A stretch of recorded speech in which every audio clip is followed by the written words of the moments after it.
আপনারা সকলেই জানেন যে আমরা এই গত 18 তারিখ গত পরশুদিন চরপক্ষিমারি ইউনিয়ন শেরপুর সদর থানাধীন ভাগলগড় যে এলাকাটা আমাদের জামালপুর পাথালিয়ার সংলগ্ন যে এলাকা, এই এলাকায় একটা অজ্ঞাতনামা পরিচয়ের এক ব্যক্তির মৃতদেহ পাওয়া যায়, বিগলিত মৃতদেহ। তার মাথা দেহ থেকে বিচ্ছিন্ন অবস্থায় ছিল। আমরা শেরপুর সদর থানার মাধ্যমে এই সংবাদটি প্রথমে পাই। সংবাদ পাওয়ার সাথে সাথে আমাদের যে ক্রাইম সিন টিম সেই ঘটনাস্থলে পৌঁছে এবং আমরা রেগুলার আমাদের যে নিয়মিত কাজের অংশ হিসেবে এই রহস্য উদ্ধারের জন্য ছায়া তদন্ত কার্যক্রম শুরু করি। এই তদন্ত কার্যক্রমের অংশ হিসেবেই আমরা দ্রুততম সময়ের মধ্যেই মামলার ঘটনার সাথে সরাসরি জড়িত মূল আসামি, নাম হচ্ছে শুভকে শনাক্ত করতে সক্ষম হই।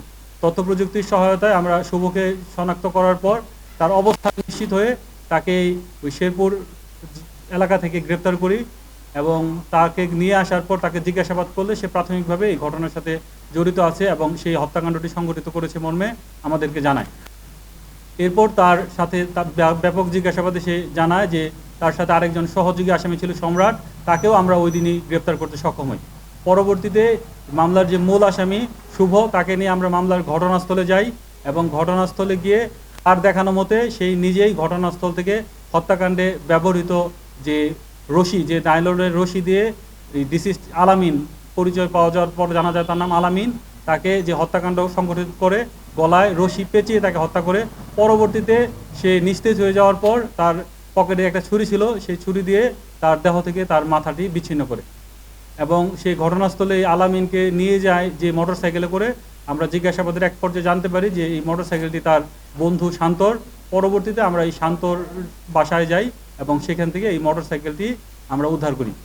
এই ব্যাপক জিজ্ঞাসাবাদের পর এই দুই আসামি আমাদেরকে প্রাথমিকভাবে এই ঘটনায় জড়িত থাকার বিষয়ে সত্যতা নিশ্চিত করে তাদেরকে বিজ্ঞ আদালতে প্রেরণ করি। আমরা বিজ্ঞ আদালতে প্রেরণ করলে মূল আসামি সে এই ঘটনায় জড়িত মর্মে দোষ স্বীকারোক্তিমূলক যে জবানবন্দি সেটা প্রদান করে এবং অপর আসামিকে আমরা একদিনের রিমান্ড প্রার্থনা করলে একদিনের রিমান্ড মঞ্জুর হয়, তাকে নিয়ে এসে আরও জিজ্ঞাসাবাদ করা হবে।